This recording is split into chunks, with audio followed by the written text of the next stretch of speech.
Les rayons issus du point B délimitent donc le faisceau.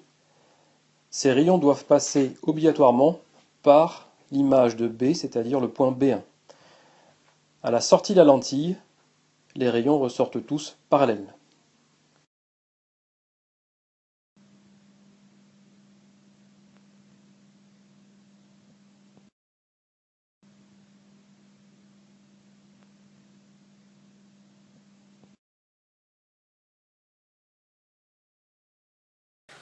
Donc, nous allons déterminer la distance O1A grâce à cette relation de conjugaison.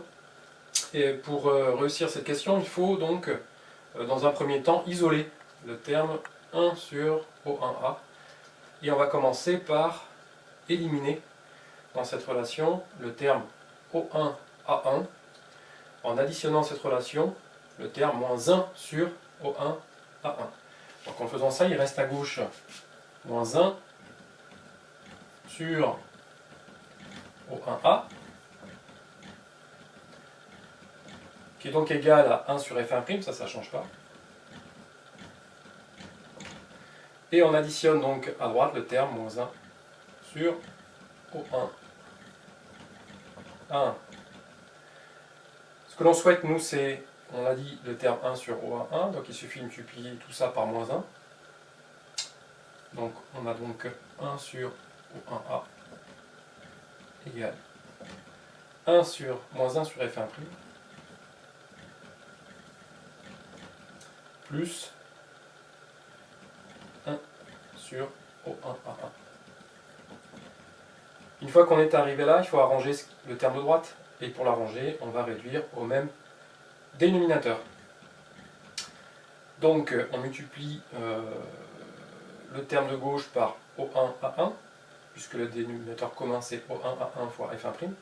Donc on a donc moins O1 plus le terme de droite, il faut multiplier par F1'.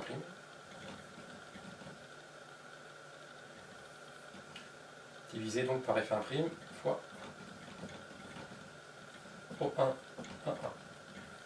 Et on fait attention aux différents signes. Plus et multiplier, je vois souvent des confusions sur les copies. Pour déterminer enfin l'expression de O1A, il suffit de prendre l'inverse de cette expression. Et on obtient donc O1A égale à F1' fois O1A1 divisé par F1' moins O1A1. Faire attention à ce signe moins. La plupart du temps, il a été oublié dans les copies.